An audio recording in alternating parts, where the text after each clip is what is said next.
ஆனால் இன்றைக்கு ஆண்டவரே, என் காதுகள் கேட்டதான காரியங்கள் வேறா இருக்கிறது, நடந்து வருகிற காரியங்கள் வேறா இருக்கிறது. தாவீதை கேட்டால் சொல்லுவார், யுத்த நாளிலே என் தலையை மூடினீர் என்று சொல்லி. ஆனா அவன் வாழ்க்கையிலே அநேக யுத்தங்களை செய்தது தாவீது.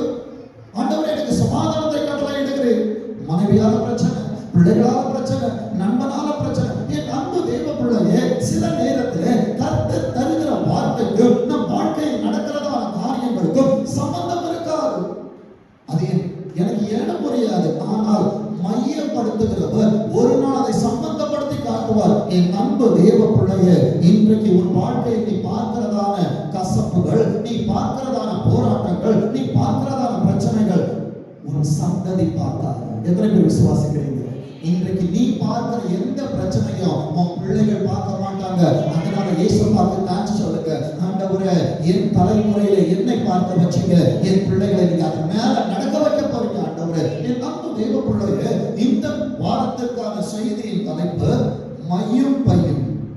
அதாவது மைய என்றால் இங்க, பை என்றால் ஏதோ ஒரு உள்ள ஆண்டவர் எனக்காய் வைத்திருக்கிறார் என்று வைத்துக்கொள்ளும். அந்த மை என்னவென்றும் அந்த பை என்னவென்றும் கடைசியாக சொல்லுகிறேன். எடுத்து ஒரு வாசிக்க கேட்போம். எசேக்கியேல் 9ஆம் அதிகாரம், எசேக்கியேல் 9ஆம் அதிகாரம் 2வது வசனத்தை வாசிக்க கேட்போம். அப்பொழுது இதோ 6 புருஷர் வெட்டுகிற ஆயுதங்களை தங்கள் கையில் பிடித்துக் கொண்டு வடக்கே பார்த்த உயர்ந்த வாசலின் வழியிலிருந்து வந்தார்கள்.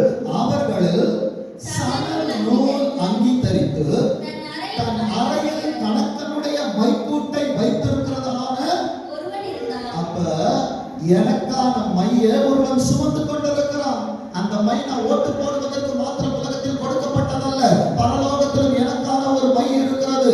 அந்த மையினால் ஆண்டவர் யாரை குறிக்கிறாரோ சில நேரத்தில் அவர்களுக்கு ஆசீர்வாதம், சில நேரத்தில் சாபம். என் அன்பு தெய்வ பிள்ளையே, இங்கே கொடுக்கப்படுகிறதான காரியத்திலே எசேக்கியேலுடைய சபையிலே அவர் பார்த்ததான தரிசனம் 6 புருஷர்களை காண்கிறார். அந்த 6 புருஷர்களுக்குள்ளே ஒருவனுடைய இடுப்பிலே மைக்கூடு இருக்கிறது. வேதம் சொல்லுகிறது, அவர்கள் உள்ளே பிரவேசித்து வெண்கல பலிபீட தண்டையிலே ஒவ்வொரு ஆராதனைக்கும் உருவின பட்டயத்தோடு ஆண்டவரால் அனுப்பப்படுகிற ஆவியானவரோடு கர்த்தருடைய சேனை திருச்சபைக்குள்ளாய் பிரவேசிக்கிறது என்பதை மறந்து விடாதே. நம்ம ஜாலியா செஞ்சுக்கிட்டு வரோம், ஜாலியா போனா ஹாய் ஹலோ வாரியு. ஆனா உள்ளே உன்னை பார்க்கிற ஒருவர் இருக்கிறார். பயம் இருக்கணும். திருச்சபைக்குள்ள உள்ள வந்துட்டோம்னா பயம் இருக்கணும், நடுக்கம் இருக்கணும். இது கட்டடமா இருக்கலாம், ஆனால் ஆண்டவருடைய ஆளுகைக்குள்ளாய் போகிறதான நேரத்திலே இது பிரசன்னமாகிறது.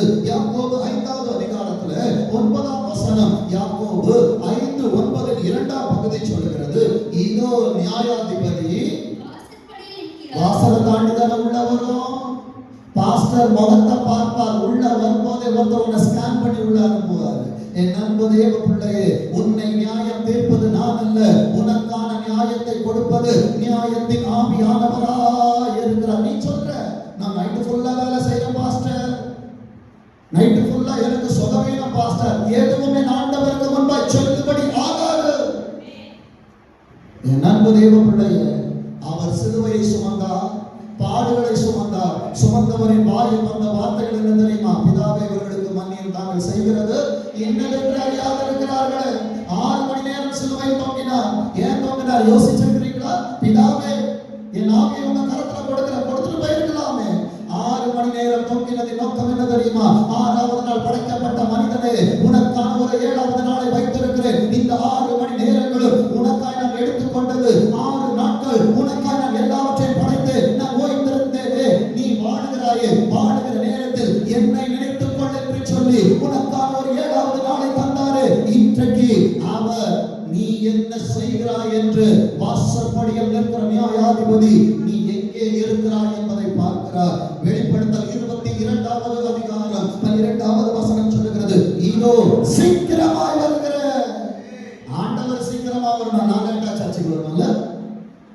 என் அன்பு தேவ பிள்ளையே, உனக்கான மை உன்மேல் ரத்தமாய் தெளிக்கப்பட வேண்டுமே தவிர உன்னை அழிப்பதற்கு போடுகிற அடையாளமாகி விடக்கூடாது. வேதம் சொல்லுகிறது, இதோ சீக்கிரமாய் வருகிற. அவன் அவனுடைய கிரியைகளின்படி அவன் அவனுக்கு நல்லா கவனிங்க பாஸ்டரே,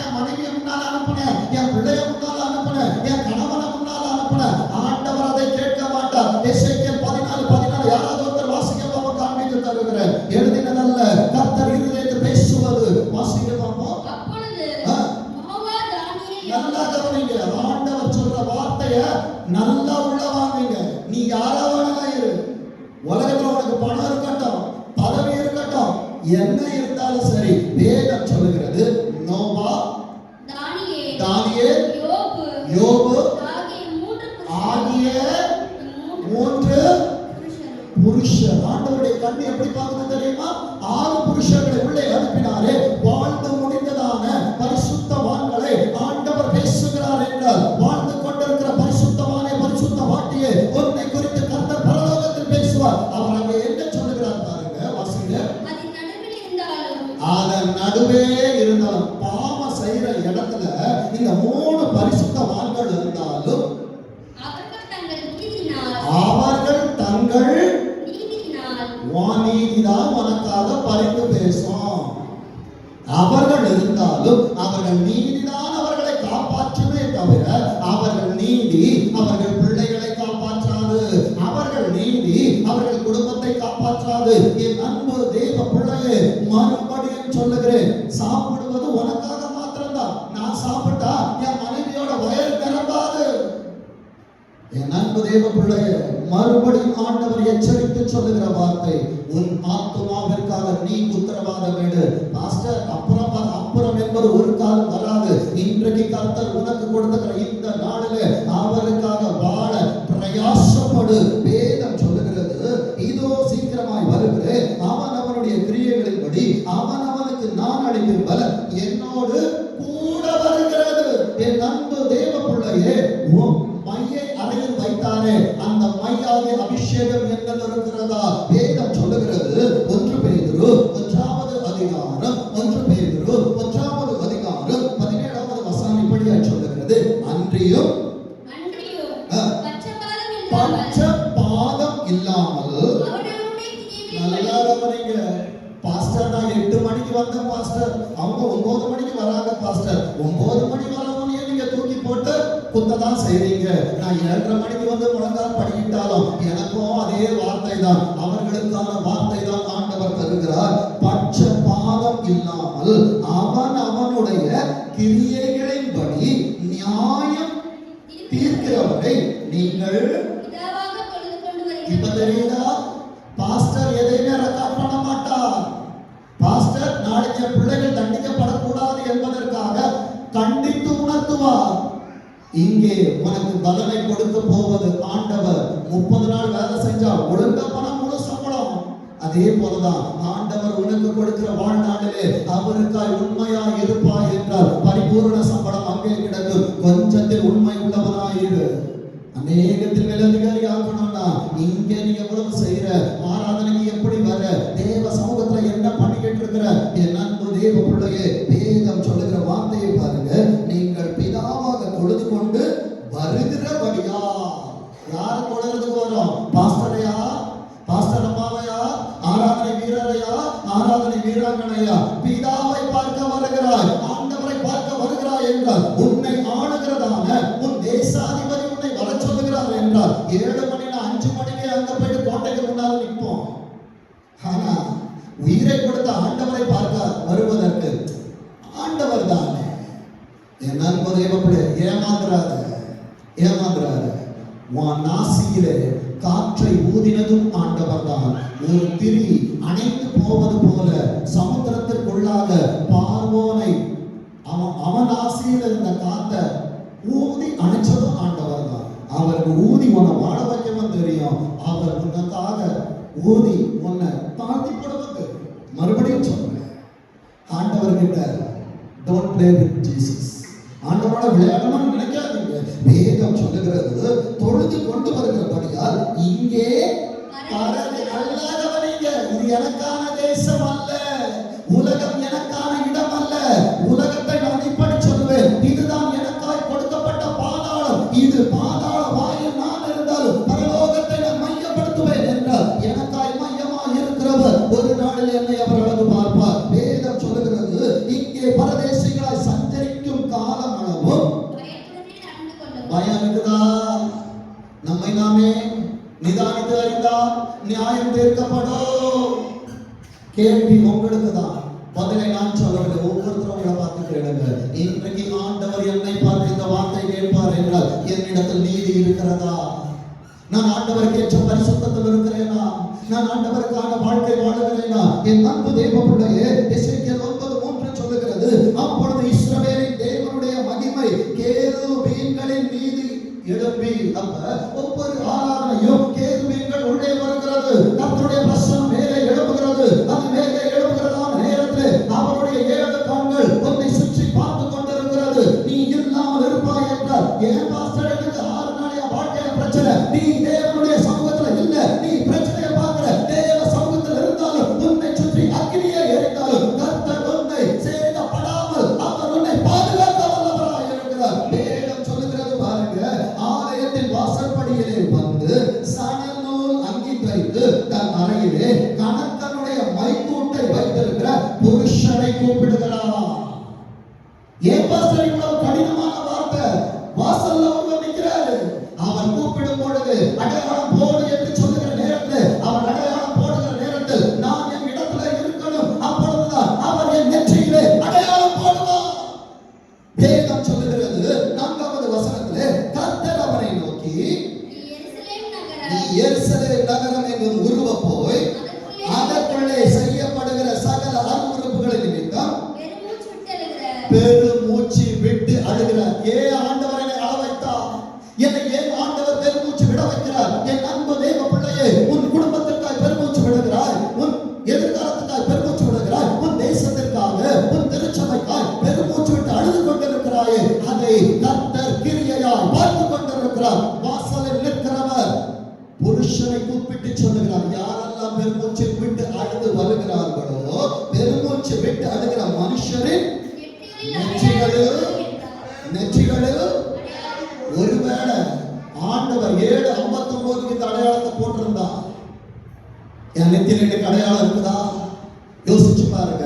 இதனால் நான் அடிக்கடி சொல்லுவேன், தேவ பிரகாரத்திற்கு, தேவ பிரசன்னத்திற்கு, தேவ சமூகத்திற்கு சரியா வந்துரு, அவர்களை சரியாய் ஆசீர்வதிப்பார். வேதம் சொல்லுகிறது 5வது வசனத்திலே, பின்பு அவர் என் காதுகள் கேட்க, அன்றைக்கு கேட்கப்பட்ட சத்தம் எசேக்கியேலின் சபையில் மாத்திரமல்ல, இன்றைக்கு மிஸ்பாவில் ஒலிந்து கொண்டிருக்கிறது. வேதம் சொல்லுகிறது, என் காதுகள் கேட்க மற்றவர்களை நோக்கி, 5 பேருக்கு இன்னொரு டியூட்டியை ஏசப்பா கொடுத்திருக்கிறாங்க. ஒருத்த அடையாளம் போடணும், 5 பேருக்கு அவர் கொடுத்த டியூட்டி, இவன் பின்னாலே நகரம் எங்கும் உருவ போய். இந்த இடத்துல நான் இருந்தா தாங்க முடியுமா? இந்த இடத்துல என் குடும்பம் இருந்தா சகிக்க முடியுமா? என் அன்பு தேவ பிள்ளைய, வேதம் சொல்லுகிறது, வெட்டுங்கள், உங்கள் கண் தப்ப விடாமலும் நீங்கள் இறங்காமலும். நியாய தீர்ப்பு யாருக்கெல்லாம் வருதுன்னு பாருங்க.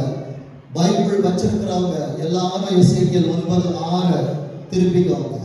முதியோரையும் வாலிபரையும் கன்னிகைகளையும் குழந்தைகளையும் ஸ்திரீகளையும் நல்லா கவனிங்க. ஜீவனோடு இருக்கிறார். இந்த மை உன்மேல் தெளிக்கப்பட்டிருக்கிறபடியினாலே, ஆட்டுக்குட்டியானவருடைய ரத்தம் உன் தலையின் மேல் இருக்கிறதுனாலே நீ தப்பி நடந்து கொண்டிருக்கிறாய். இனியும் காலம் செல்லாது. நான் வேலைக்கு போன பாஸ்டர், நைட்டு பூரா எங்க போனாலும் சரி, சனிக்கிழமை சாயங்காலம் ஓய்வு நாள் தொடங்கிருக்கு. சனிக்கிழமை சாயங்காலம் ஆயத்த கூடுகைக்கு வந்துருங்க, ஞாயிற்றுக்கிழமை சபைக்கு வந்துருங்க. என் அன்பு தேவ பிள்ளையே, கர்த்தருக்கு கொடுக்க வேண்டிய கனத்தை கொடுங்க. வேதம் சொல்லுகிறது, முதியோரை வாலிபரை கன்னிகளை குழந்தைகளை ஸ்திரீகளை கொன்று போடுங்கள், அடையாளம் போடப்பட்டு இருக்கிற. இப்ப இந்த இடத்துல உங்க இருதயத்தை வச்சு பேசுங்க. அடையாளம் போடப்பட்டு இருக்கிற. அடையாளம் இல்லைன்னா சங்கால தூதன் வேலைக்கு வருவான், உன் தொழில வருவான், உன் கையின் பிரயாசத்துல வருவான், உன் உறவுகளுக்குள் வருவான். என் அன்பு தேவ பிள்ளையே, இவைகளிலிருந்து நீ தப்பி பிழைக்க வேண்டும் என்றால் நோவாவை போல குடும்பத்தை காப்பாற்ற பேழைக்குள்ள ஓடி வந்துரு. வேதம் சொல்லுகிறது, என் பரிசுத்த ஸ்தலத்துல எங்க ஸ்டார்ட் பண்ண சொல்றாரு தெரியுமா? 7வது நாள் ஓய்ந்து இருந்திருக்கிறார்ல, வாசப்படியில நின்று பாக்குறாருல, இங்கதான் ஸ்டார்ட் பண்ணுவாரு. என் அன்பு தேவ பிள்ளையே, உன் வண்டி இங்க வரலன்னா நீ எங்க போனாலும் உன்னை தேடி வந்து ஆண்டவர் சங்கரிக்க பின்னாலே தூதர்களை அனுப்புவார் என்பதை நடுக்கத்தோடு தெரிவித்துக் கொள்ளுகிறார். யாரை பரியாசம் பண்ணுகிறார்? என் அன்பு தேவ பிள்ளையே, சத்தியத்தை சத்தியமாய் கேட்டு பழகு. கர்த்தருக்கு உண்மை உள்ளவனாயிரு, ஜீவ கிரீடம் உனக்கு பரிசாய் கிடைக்கும். வேதம் சொல்லுகிறது, அவர்கள் ஆலயத்து முன்னே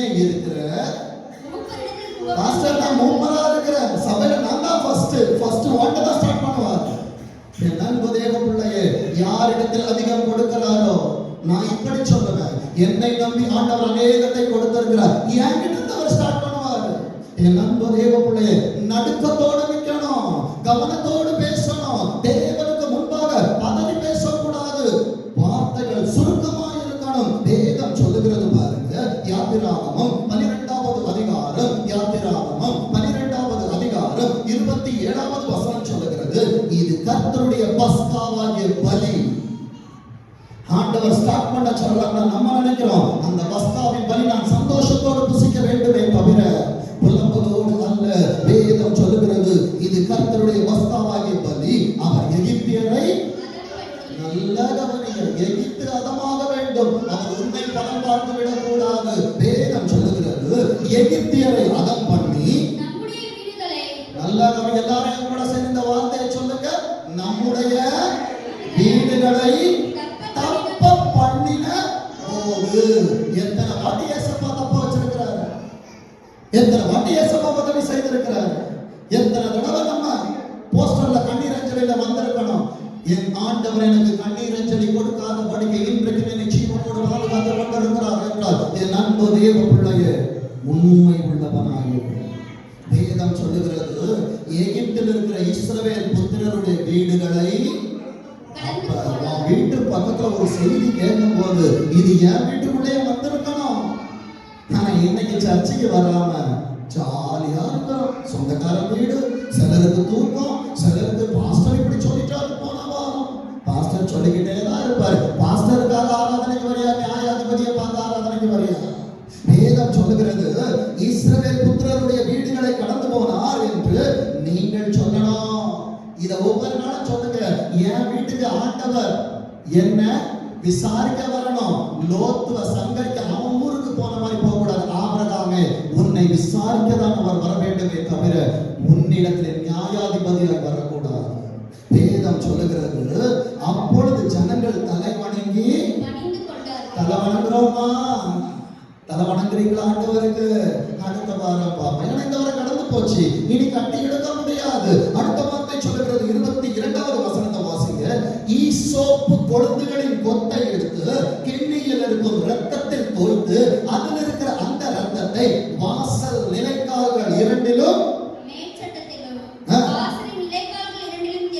என் அன்பு தேவ பிள்ளையே, ஒவ்வொரு வாரமும் ஆராதனைக்கு வருகிற நேரத்தில் கையில ஈசோப்பு என்கிறத மறுக்கொத்தை வைத்துக் கொண்டு இரத்தத்தை உன் மேல தெளிச்சு அனுப்புவார். 2 நிலைக்கால்கள் என்பது உன் 2 கால்கள். கால் துரிதமா இருக்கணும் சபைக்கு வருவதற்கு, கால் துரிதமா இருக்கணும் ஊழியம் செய்வதற்கு, கால் துரிதமா இருக்கணும் செபிப்பதற்கு, கால் துரிதமாய் முழங்கால் படிவிடுவதற்கு. இதற்கு எதற்கும் துரிதமா இல்லாமல் தீங்கு செய்வதற்கு என் கால்கள் பயணப்பட்டுக் கொண்டிருக்கிறது என்றால் கிண்ணியில் இருக்கிறதான ரத்தம் உன் தலையின் மேல் தொடுக்கப்படாது. 23வது வசனம் சொல்லுகிறது, கர்த்தர் எகிப்தியரை அதம் பண்ணுகிறதற்கு கடந்து வருவார். ஆண்டவர் நியாயாதிபதியார், நியாயம் தீர்க்க ஒவ்வொரு வாரமும் அவர் வருவார். என் அன்பு தேவ பிள்ளையே, அவர் நியாய தீர்ப்புக்குள் மாட்டிக்கொள்ளாதே.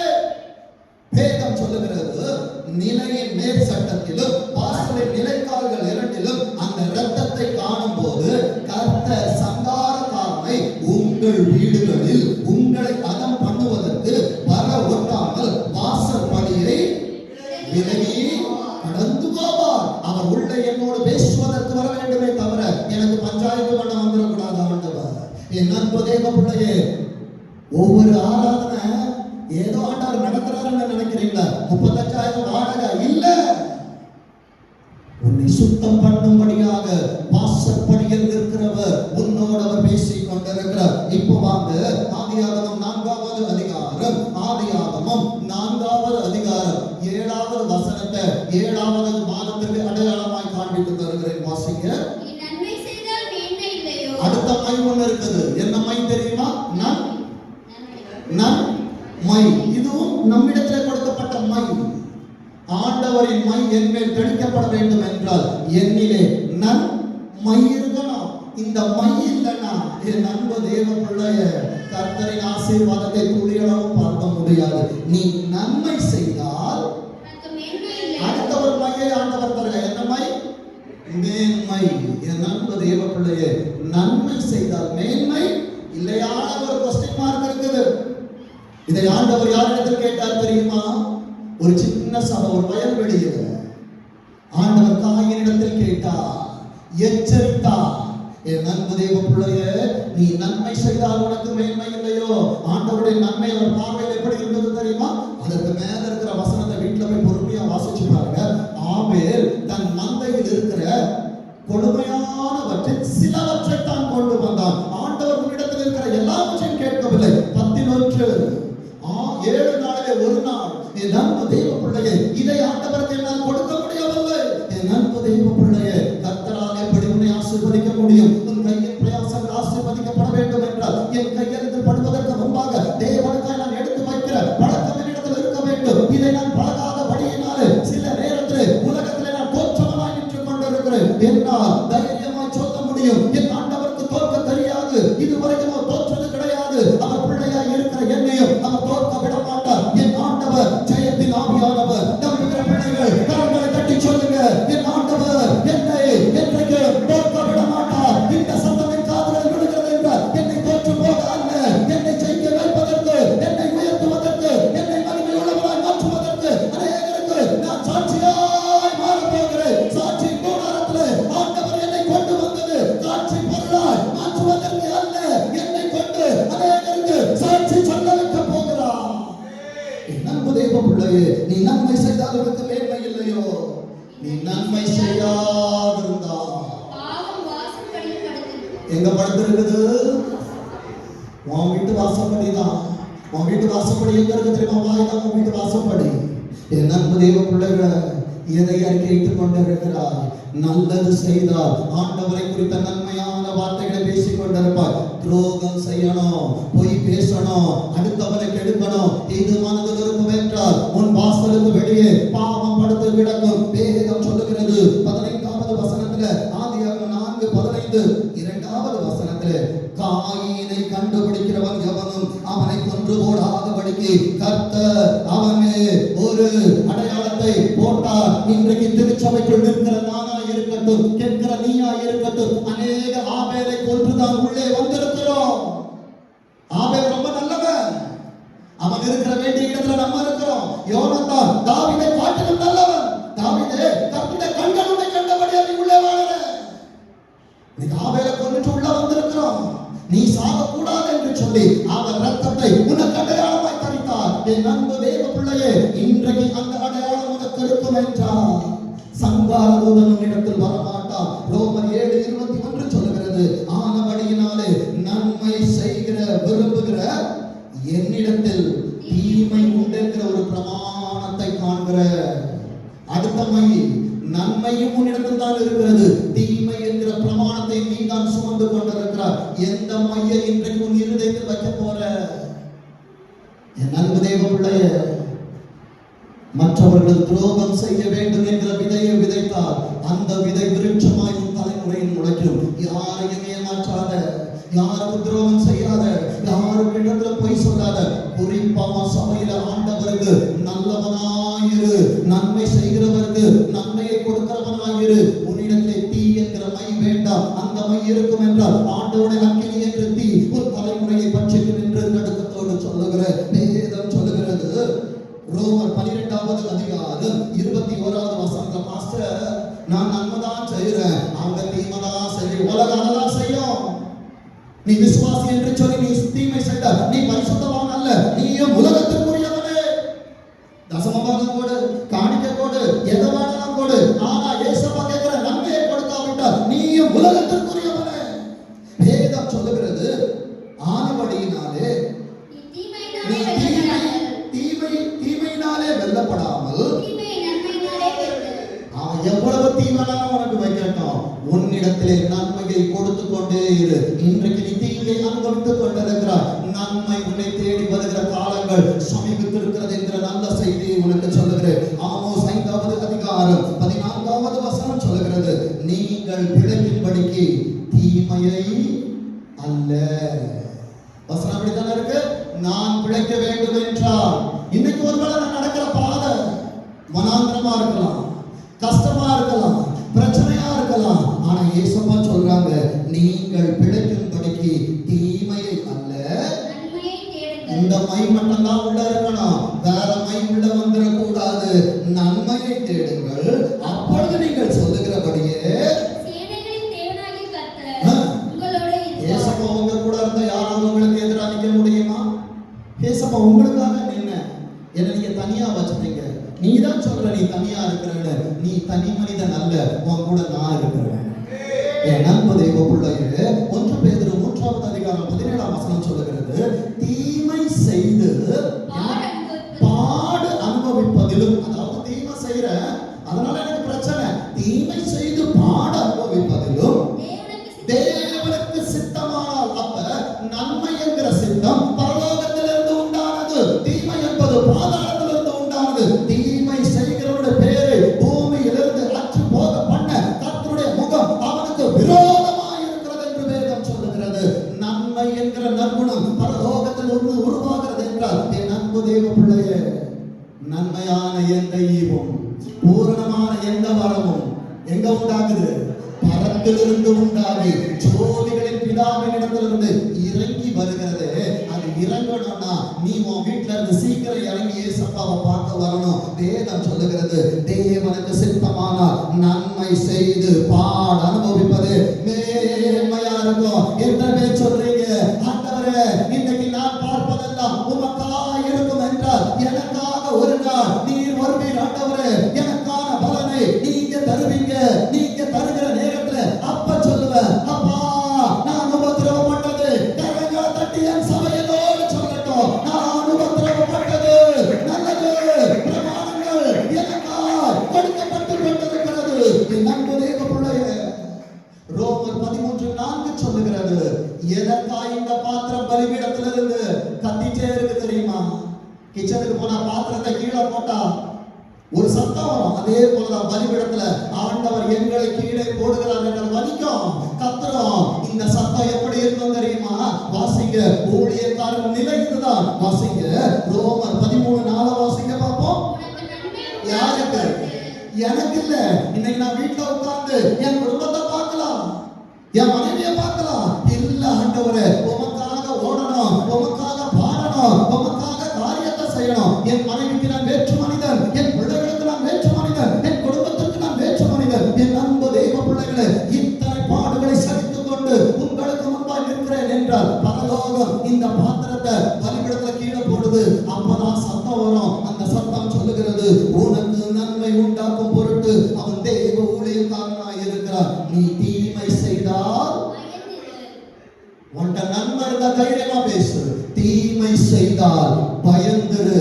அவன் கையில கர்த்தர் கோலை அல்ல பட்டயத்தை கொடுத்திருக்கிறார். பட்டயத்தை அவன் விருதாவாய் பிடித்திருக்கவில்லை. தீமை செய்கிறவனே கோபாக்கினையை வர பண்ணும்படி அவன் நீதியை செலுத்துகிற தேவ ஊழியக்காரனாய் இருக்கிறார். இதுவரை இயேசுப்பா கிட்ட கேட்கல, ஆண்டவரே மோசே சொன்னது போல நீங்க என் கூட வராம இருந்தா நாங்க இந்த இடத்தை விட்டு போக மாட்டோம். என் அன்பு தேவ பிள்ளையே, இன்றைக்கு உனக்காய் பேசிக் கொண்டிருக்க ஆண்டவர் ஒரு ஊழியக்காரனை வைத்திருக்கிறார். ஒரு நாள் அவன் நியாயாதிபதியாய் வருவார். ஊழியக்காரன் இருக்க மாட்டார். என் அன்பு தேவ பிள்ளையே, மறுபடியும் தீர்க்க தரிசனமாய் உட்கார்ந்திருக்கிற ஒருவருக்கு சொல்லுகிறேன், என் அன்பு தேவ பிள்ளையே, தீமையை இங்கே விட்டு தீமை வேண்டாம், மற்றவர்களை அழிக்கிற எண்ணங்கள் வேண்டாம், நான் பெரியவன் என்கிற நான் என்கிற எண்ணங்கள் வேண்டாம்.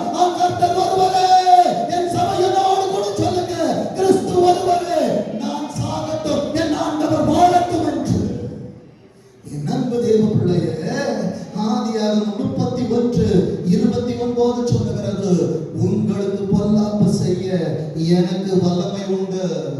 உலகத்துல உங்களுக்கு விரோதமா நிறைய பிரச்சனை இருக்குது, அநேக லாபங்கள் இருக்கிறாங்க. ஆனா ஏசப்பா என்ன பண்ணாங்க தெரியுமா? ஆகிலும் உங்கள் தகப்பன், எனக்கும் அப்பா அவர்தான், டேவிட் என்கிற ஒருவர் இரத்தத்தை சிந்தினார், உங்களுக்காக செபித்தார். இன்றைக்கு பரலோகத்தில் இருப்பார் என்று விசுவாசித்துக் கொண்டிருக்கிறோமே. உங்கள் தகப்பனுடைய தேவன், நீ யாக்கோபோட யாக்கோபு என்கிற இடத்துல உங்க பேரை போட்டு வாசிங்க.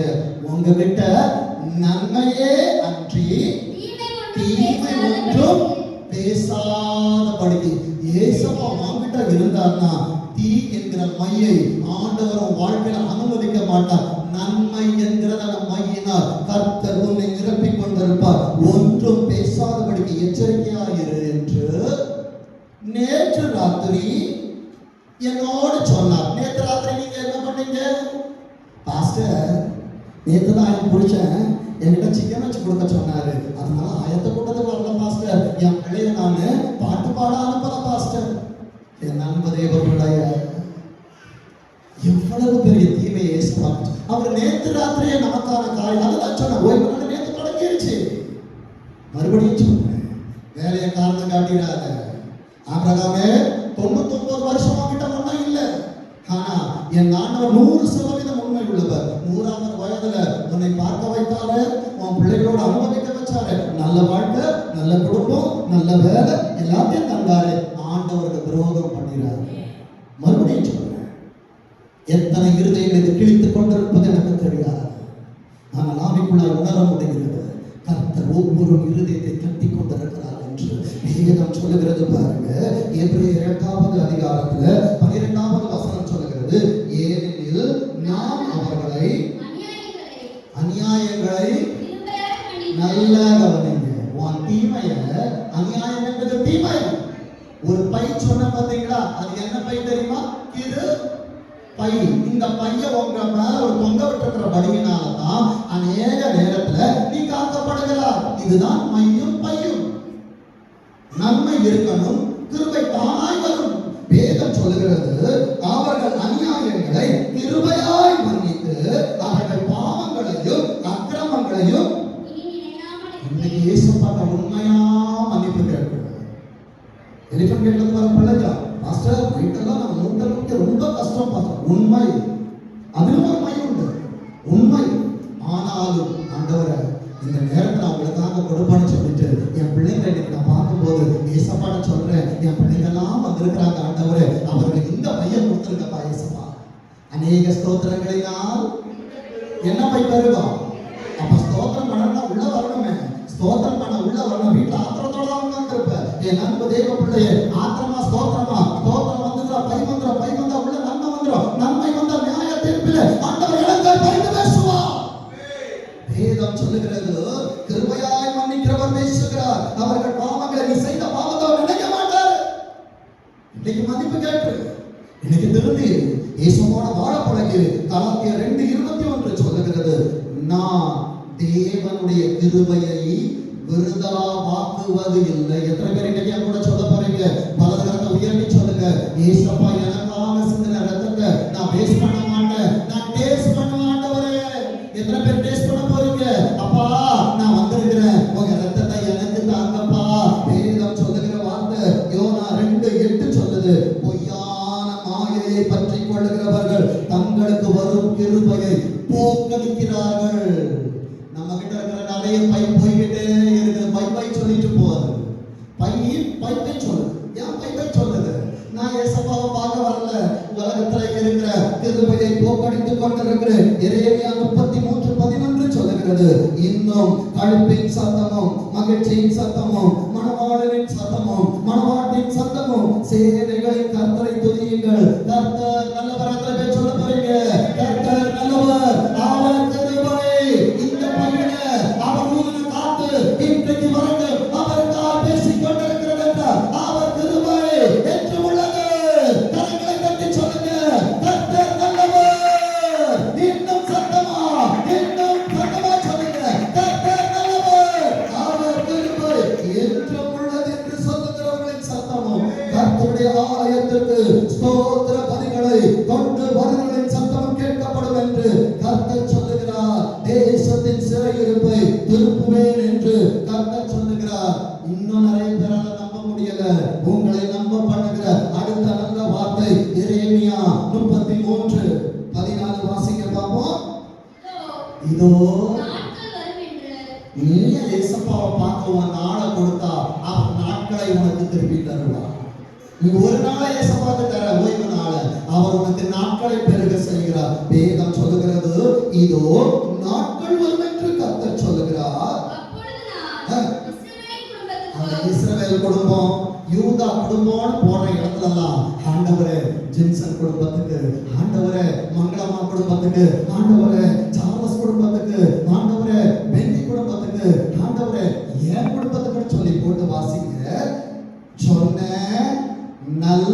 வார்த்தையை நிறைவேற்றுவேன். ஏசப்பா சொன்னா செய்வாரா செய்ய மாட்டாரா? அவருக்கு பொய் சொல்ல தெரியாது. பொய்யுரையாத நல்ல அப்பா நமக்கு இருக்கிறார். பாஸ்டர் நிறைய பொய் சொல்லுவாரு. ஆனா பாஸ்டரை படைத்ததான ஆண்டவருக்கு மெய்யை தவிர ஒன்றுமே தெரியாது. அதனாலதான் பாஸ்டர் பலிபீடத்துல நிக்கிற பாஸ்டர் நிறைய பேருக்கு பிடிக்காது. வெளியே இருக்கிற ஜென்சன் நிறைய பேருக்கு பிடிக்கும். என் அன்பு தேவ பிள்ளைகளே, கடிந்து கொள்ளுதல் இல்லை என்றால் உன்னால் நிற்க முடியாது. கடைசியாக கர்த்தர் கொடுக்கிற வார்த்தை எடுத்து வைத்துக் கொள்ளுங்கள். சங்கீதம் 23வது அதிகாரம். எல்லாருக்கும் பைபிள் இருக்கா? சங்கீதம் 23 எல்லாருக்கும் தெரியும். சங்கீதம் 23 6வது வசனத்தை சத்தமா வாசிங்க பாப்போம். என் ஜீவனுள்ள நாளெல்லாம் இன்னைக்கு ஒரு கேரண்டி ஏசப்பா உனக்கு தராங்க. நீ ஏசப்பாவை நான் மாத்திரல்ல, உன் தீமையெல்லாம் எனக்கு வெளியே போட்டு சொல்ல, ஆண்டவரே எனக்கு ஒரு பைய தாங்க, அந்த கிருபை என்கிற பையில உமக்காக ஆத்துமாக்களை நான் சேகரிக்கிறேன் என்று சொல்லி அந்த பையை நீ ஆண்டவருக்காய் கொடுப்பாய் என்றால் என் ஜீவன் உள்ள நாளெல்லாம் நன்மையும் எதெல்லாம் ஆண்டவர் உனக்கு பின்னாடியே வர வைப்பார் தெரியுமா? நன்மையும் மையம் வரும் பையம் வரும். சொல்லுங்க பாப்போம். மையம் வரும் பையம் வரும். என் ஜீவன் உள்ள நாளெல்லாம் நன்மையும் கிருபையும் சொல்லுங்க பாப்போம். என்னை எவ்வளவு நாள் பக்கத்து வீட்டை தேடி போனல ஏதாவது நன்மை கிடைக்கணும்ல, உன் பாஸ் கிட்ட போய் எனக்கு ப்ரமோஷன் வரணும்னு கேட்டல, ஏசப்பா இன்னைக்கு உன் கையை பிடிச்சி உனக்கு ப்ராமிஸ் பண்றாங்க. உன் ஜீவன் உள்ள நாளெல்லாம் உனக்கு ஏசப்பா மட்டும் தான் சூப்பர் பாஸ்டா இருப்பாங்க. அவர்கிட்ட கேட்டனா நன்மை கிருபை உன்னை தொடர்ந்து வரும். நீ செய்ய வேண்டியது என்ன தெரியுமா? ஜீவன் உள்ள நாளெல்லாம் நான் கர்த்தருடைய வீட்டில நீடித்த நாளெல்லாம் எங்க நினைச்சது உலகத்துல இல்லை. என் அன்பு தெய்வ பிள்ளையே, உனக்கான நன்மையும் கிருபையும் கர்த்தர் உனக்கு தருகிற நேரத்தில் ஜீவனுள்ள நாளெல்லாம் கர்த்தர்காய் வாழப்படாது. இருந்த இடத்துல அப்படியே முழங்கால் படியிடுவோமா? எல்லாரும் முழங்கால் படியிடுங்க. ஆவியானவர் பேசிக் கொண்டிருக்கிறார். என் அன்பு தெய்வ பிள்ளையே, எல்லாரும் முழங்கால் நின்று ஆண்டவரே, நான் ஆண்டவரே அநேக காரியத்திலே தவறி இருக்கிறேன். என்னிடத்திலே தீமை இருக்கிறதப்பா. தீமையை பாராத சுத்த கண்ணனே என்னை ஆசீர்வதியும் என்று சொல்லி கரங்களை தட்டி ஆண்டவரிடத்திலே சொல்லுங்க. என்னை மன்னியும் ஆண்டவரே, என்னை மன்னியும் ஆண்டவரே, என்னை அர்ப்பணிக்கிறேன் அப்பா. இனி ஆராதனைக்கு வராம இருக்க மாட்டேன், பாட்டு பகுதிக்கு வராம இருக்க மாட்டேன், தேவனுடைய சமூகத்துக்கு வராம இருக்க மாட்டேன். என் திருச்சபையிலே சொல்லப்படுகிற வார்த்தைகளுக்கு நான் செவி கொடுக்கிறவனா இருப்பேன், நான் செயல்படுகிறவனா இருப்பேன். ஆண்டவரே ஆராதனைக்குரியவரே, நான் ஆராதனையிலே பழகுவேன். ஆண்டவரை அர்ப்பணித்து பாடுவேன். என்னுடைய பலவீனத்தை சொல்ல மாட்டேன், என் சூழ்நிலைகளை சொல்ல மாட்டேன், ஆண்டவருடைய மகிமையை சொல்லுவேன். இன்றைக்கு எனக்காக ஒரு மையை கொடுத்தார், எனக்காக ஒரு பையை கொடுத்தார். மையை இழக்க மாட்டேன், பையை விட மாட்டேன். நன்மை கிருபை என்னை தொடர வைப்பார், என்னை வாழ வைப்பார். எனக்காகவே என்னை ஆசீர்வதிப்பார். எத்தனை பேர் விசுவாசிக்கிறீங்க? கரங்களை தட்டுங்க. வியாதிகள் மாறுகிறது, கட்டுகள் அறுந்தாடுகிறது. கர்த்தருடைய வல்லமை, கர்த்தருடைய அபிஷேகம் இது எனக்கான வார்த்தை சொல்றாங்க. விடாதீங்க, விடாதீங்க. வாயை விரிவாக்குற, வாயை விரிவாக்குற.